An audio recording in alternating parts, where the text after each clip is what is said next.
The following episode features a historic article from the Nebraska History Magazine. This article may reflect the language and attitudes of its time, and while it offers valuable insight into the past, may contain expressions or viewpoints that are outdated or offensive by today's standards. Any outdated terms do not reflect the current views or perspectives of the Nebraska State Historical Society.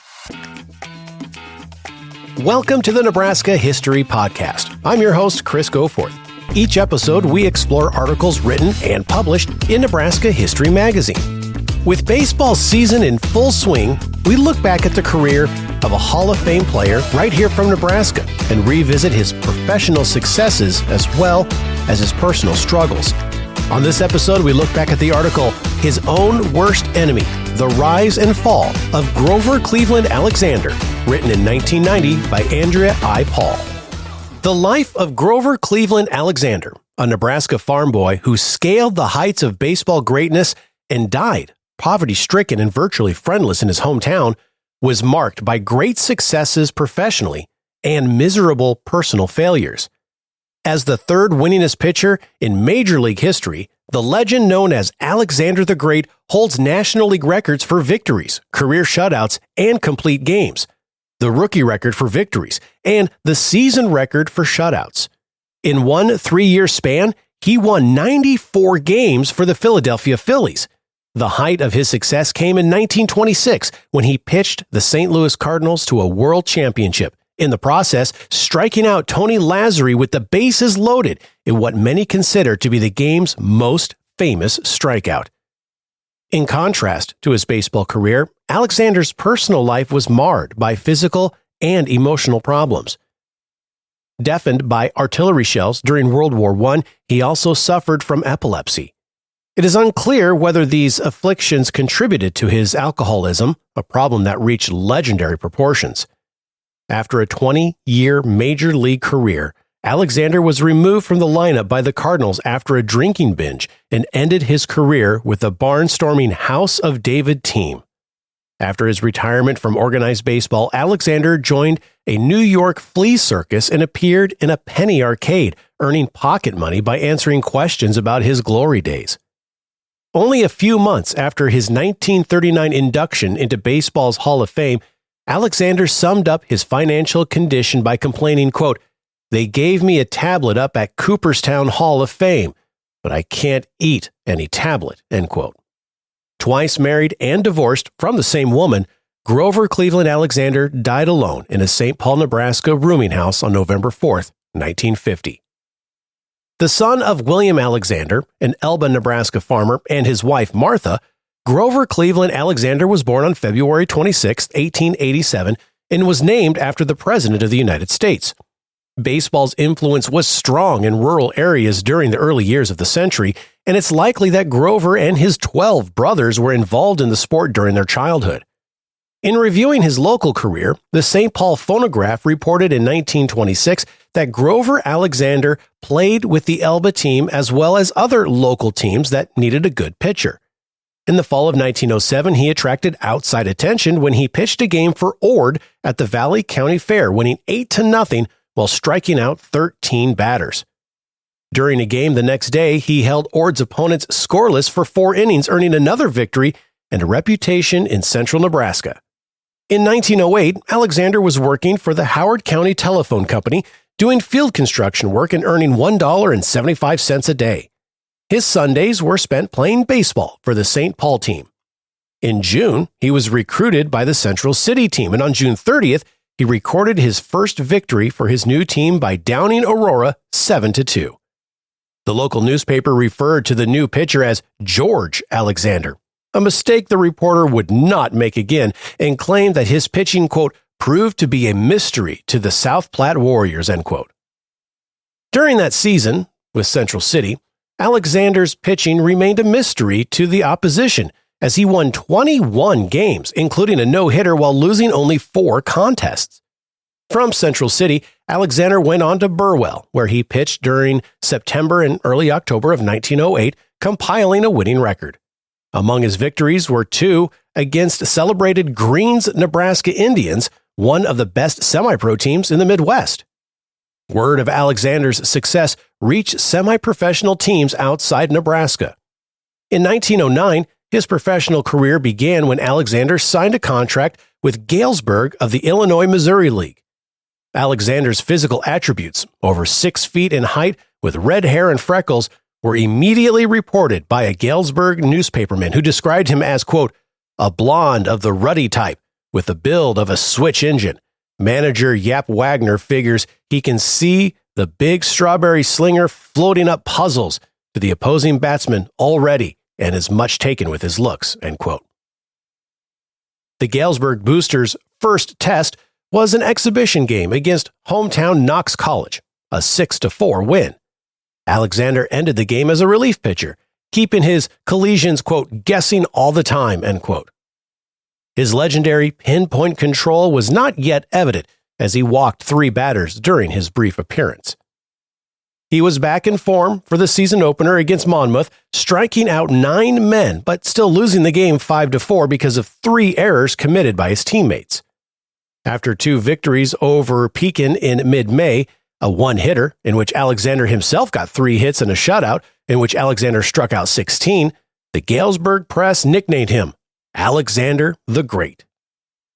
The St. Paul newspapers followed Alexander's success with unabashed glee, although the nickname attached to him in the local press was Dode. After his first victory over Pekin, the St. Paul Phonograph Press reported, quote, it is evident that Dode has won a home in Galesburg. May he continue to strike them out every game, end quote. There were many highlights in Alexander's first season of organized baseball. In one game, Alexander hit a ball out of the park over a Regal shoe sign in left field. He received a bonus of $10 after the players passed a hat among the fans and presented the collection to Alexander after the game. In addition, he was awarded a pair of Regal shoes. In another game, Alexander led the Boosters to a 1-0 11-inning victory over Pekin, allowing only 5 hits by the opposition and driving in the winning run himself. As his fame grew, Alexander was given another nickname, OU Alexander, to be read OU Alexander, and was sometimes referred to as OU Alex.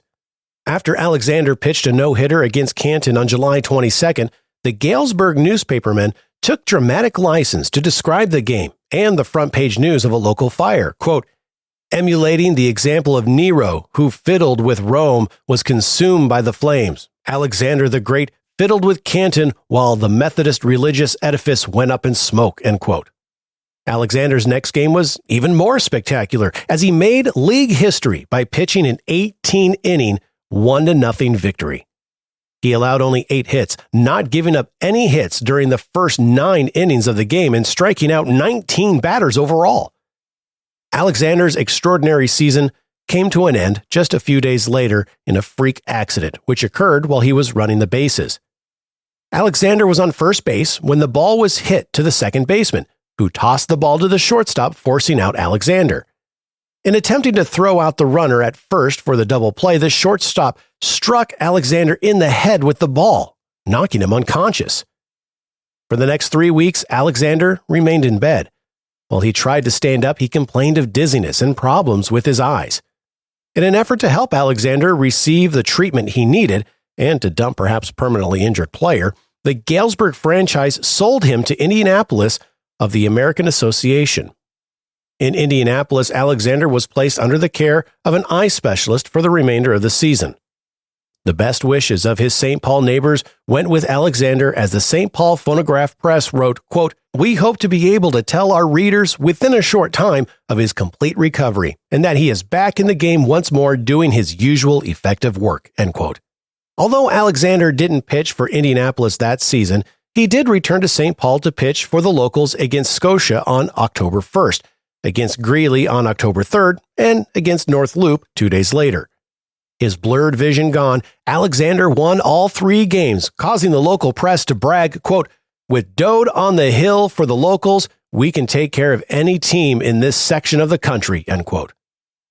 Alexander never got a chance to pitch for Indianapolis because the manager felt his injury was a career-ending one.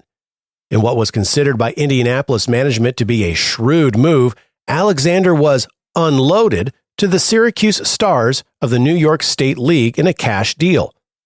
Ultimately, It was Syracuse that benefited from this transaction, as Alexander won 29 games for the Stars in 1910, pitching 13 shutouts over the season and holding the opposition scoreless over the last 52 innings that he worked. After pitching and winning both games of a doubleheader against Wilkes-Barre on June 20th, Alexander also won a new nickname, Iron Man. Until then, the Stars were mired in 6th place. Alexander soon began a streak in which he would win his last 12 games.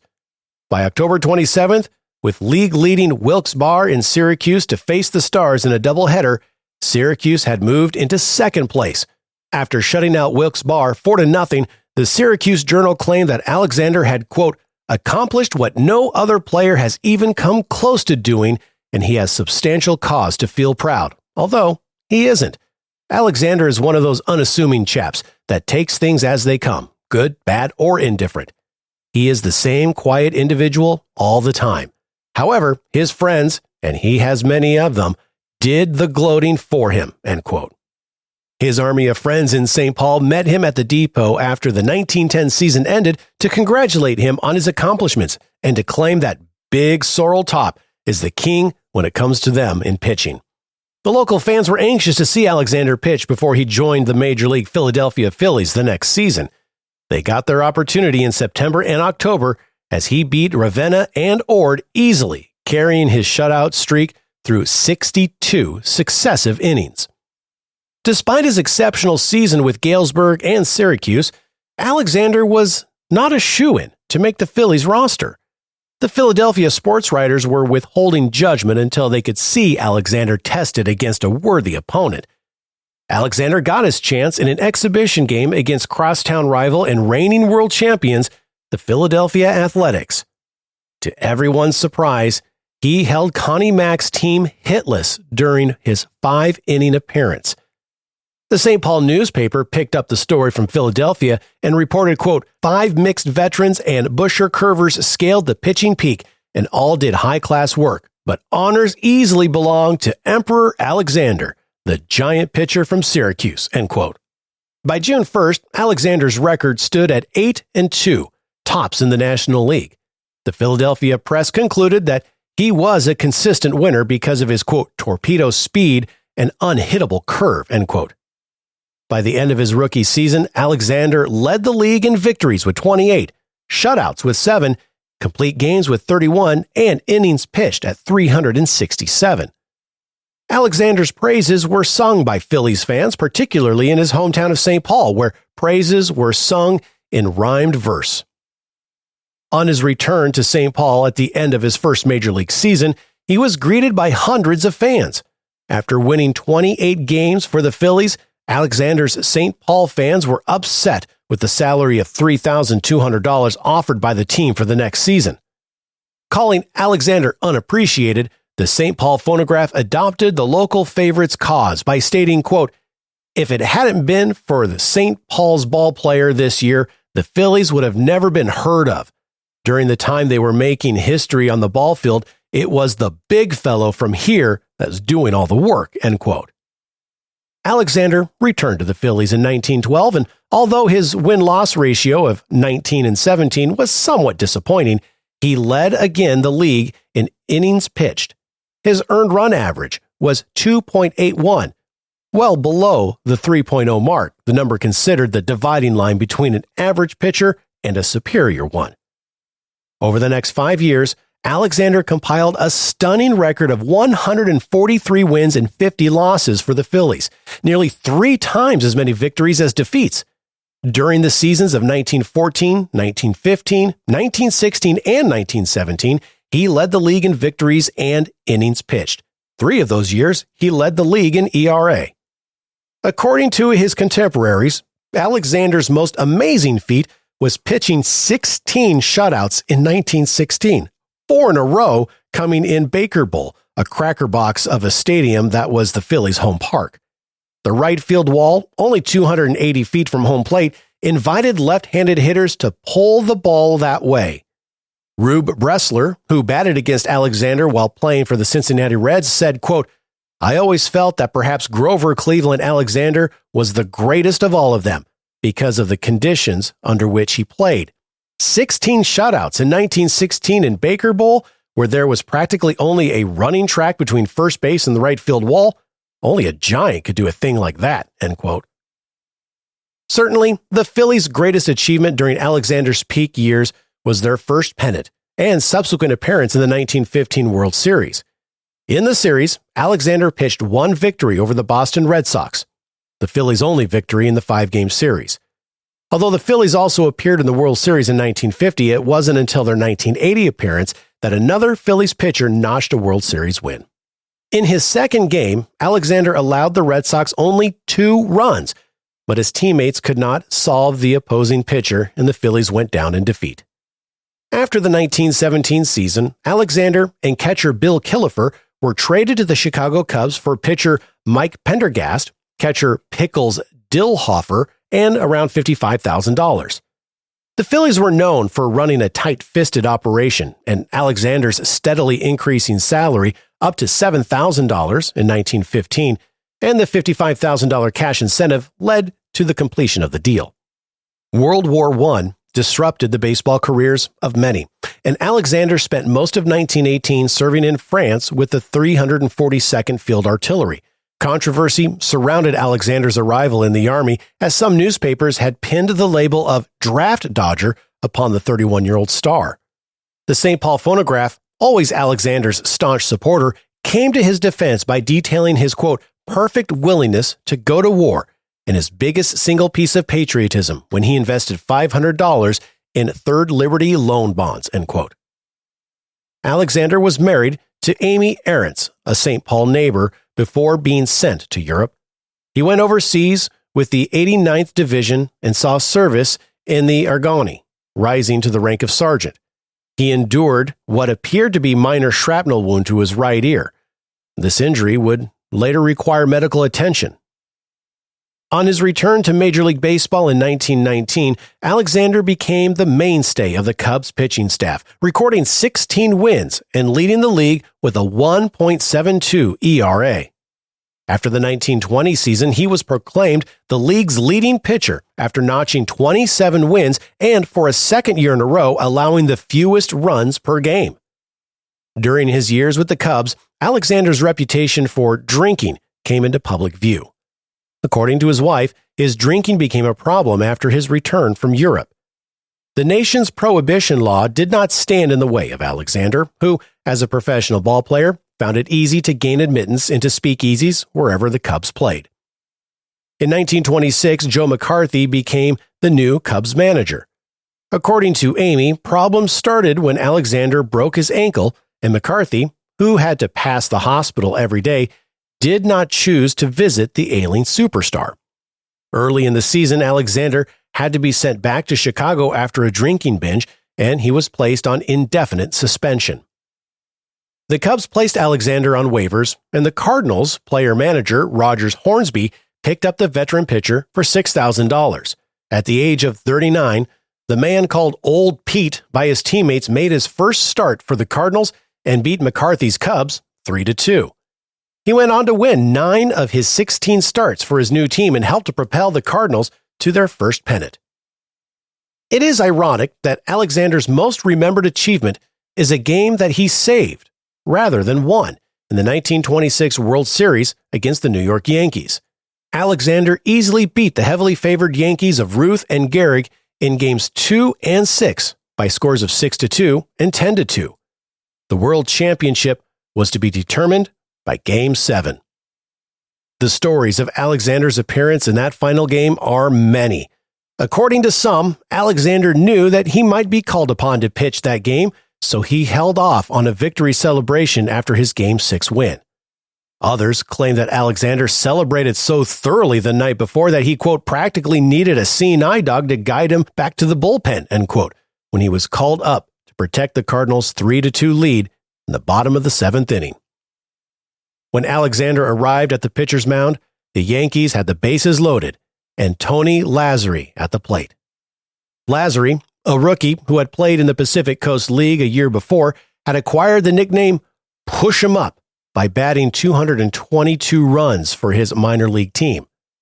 During his first year with the Yankees, Lazary had knocked in 114 runs, second only to Babe Ruth. After starting Lazary out with a ball, Alexander delivered a called strike. On the next pitch, Lazary lashed at an inside fastball that whistled down the left field line and curved foul at the last moment.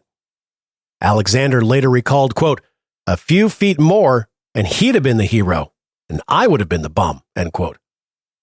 On the next pitch, Alexander broke off a sharp curve, low and away, that Lazary missed. To many, this was the most famous strikeout in World Series history. It should not be forgotten, however, that Alexander came back to hold the Yankees hitless for the final 2 innings, preserving the Cardinals' victory.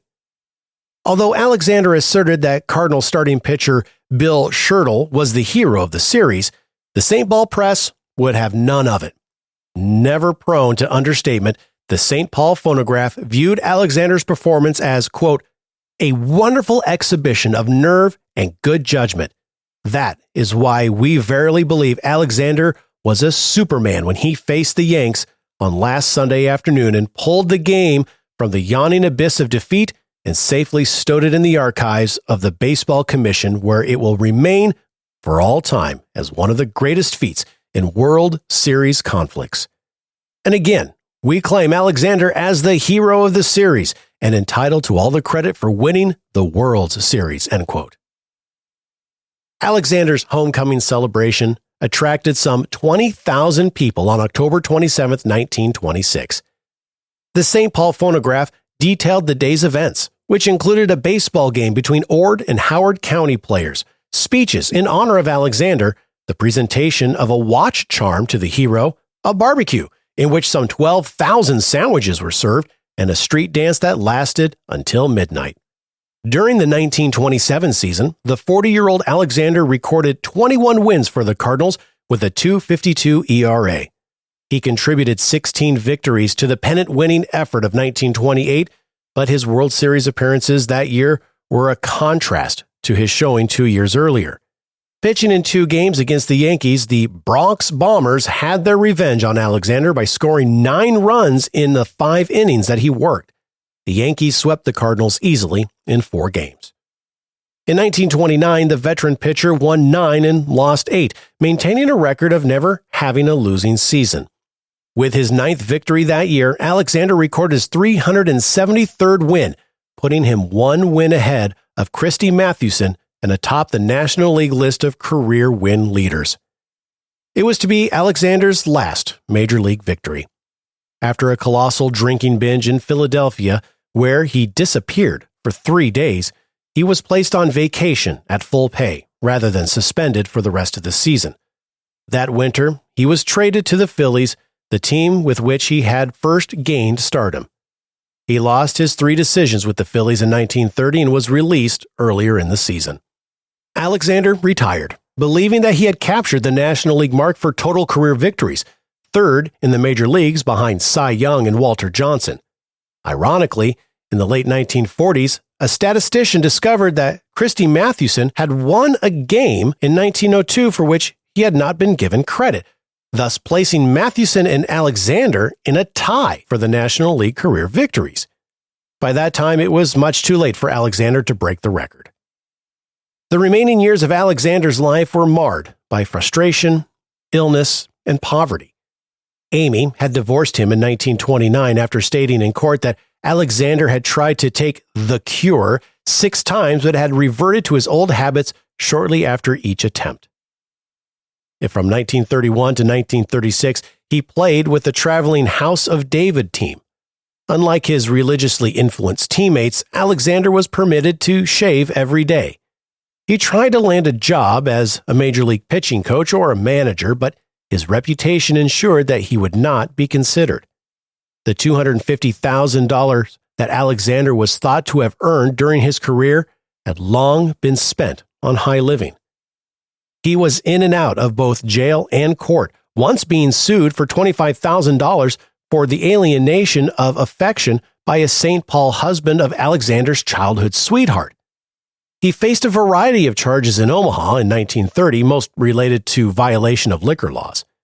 Although he and Amy were remarried in 1931, his promise to her that he would quit drinking was soon broken.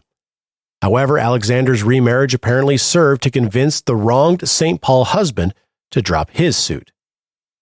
In 1936, Alexander was thrown out of his Evanston, Indiana hotel room for non-payment of rent. He awoke in a local hospital, unable to explain how he had received a large lump on his head. By 1939, he could be found sharing billing with a trained flea in New York. He was able to support himself by answering baseball questions and by serving as a greeter at a local tavern.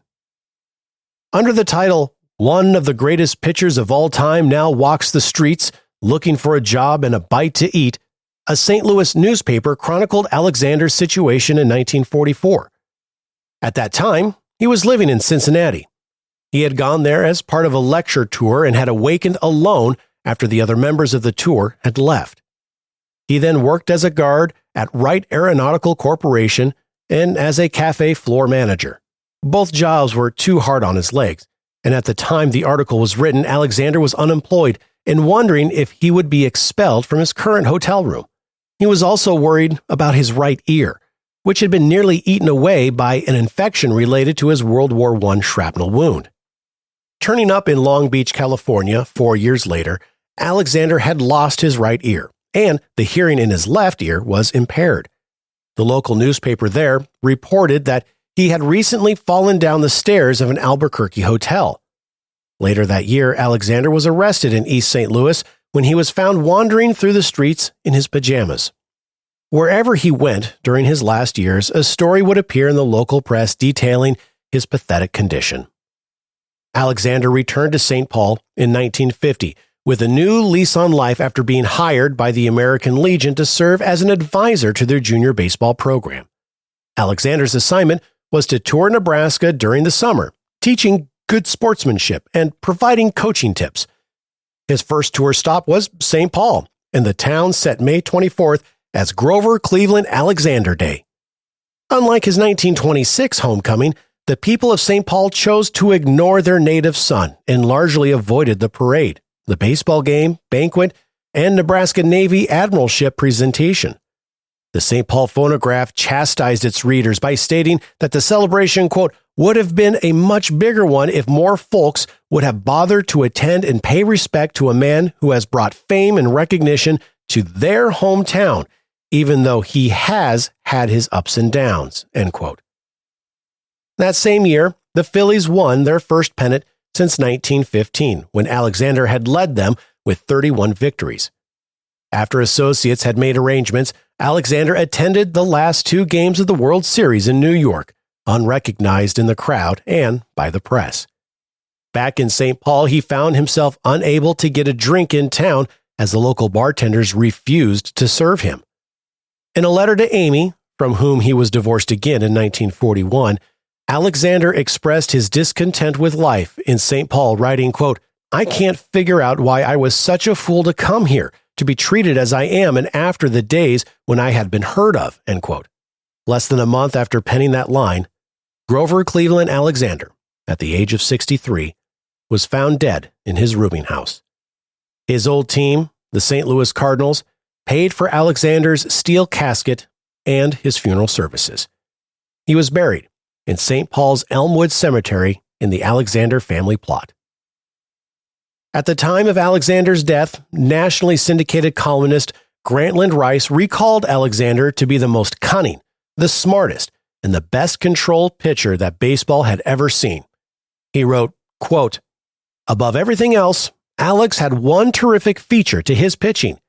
He knew just what the batter didn't want, and he put it there to the half inch. I would say that Alex was top man among hurlers. He knew more about the true art or science of pitching," end quote. It was Alexander's tragedy that although he could control a baseball, he could not control his life or his destiny. Thank you for listening to the Nebraska History Podcast. To learn more about Nebraska History Magazine, to listen to more podcasts, or to support our podcast by becoming a member of the Nebraska State Historical Society, go to history.nebraska.gov/podcast. And don't forget to subscribe to the podcast and get notified when we release new episodes on your favorite podcast platform. Until next time, I'm Chris Goforth.